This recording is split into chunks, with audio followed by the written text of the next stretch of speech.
ఈసారి ఓట్లు అడగడానికి వస్తే చెప్పులు తీసుకొస్తాను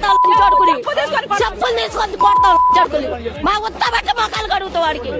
పోయి వాడు వచ్చేదాగా మనం సాయంత్రం తుమ్మలగాడు వచ్చేదాగా మనం పోయి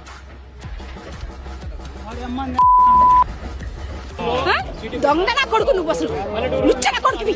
బద్మాస్ పాడతావు నువ్వు పోయి మేము ఆడుతుంటే నువ్వు అక్కడ గడ్డలు కప్పించుకుంటావు నీకు సిగ్గు ఉందా నీకు సిగ్గు అనిపించలేదా మేము చిన్న చిన్న పిల్లలు రేవంత్ రెడ్డి కండలు కప్పించుకుంటాడు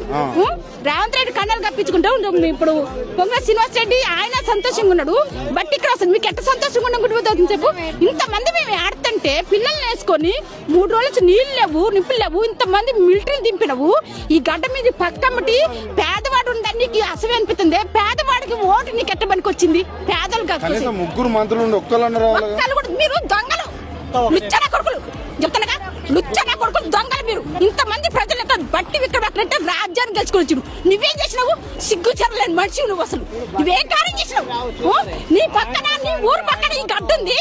ఇంతమంది ప్రజల పిల్ల అల్లాడతారు నువ్వు పక్కన ఉండే దాన్ని గురించి చూస్తాను రాండి నువ్వు సిగ్గు చెట్టు మందా సావాలి అసలు నువ్వు బతకూడదు అసలు నీ ఇంటికి వచ్చి అడిగితే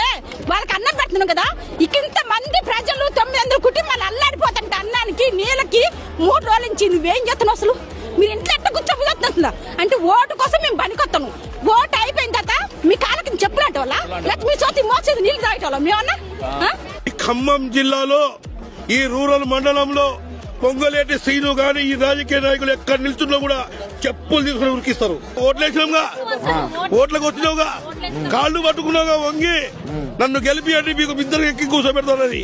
ఏది మిద్దెకి పుత్ర కర్ర కూర్చున్నాడు కూర్చున్నాడు ఖమ్మంలో మళ్ళీ కాంగ్రెస్ పార్టీ అనేది బుడేదే కూడా చేస్తాం ఇది మాత్రం పక్క ఇది రాసి పెట్టుకొని ఈ తారీఖు నుంచి మళ్ళా కాంగ్రెస్ పార్టీ ప్రభుత్వం అనేది పుట్టు పురాణం కూడా చేస్తాం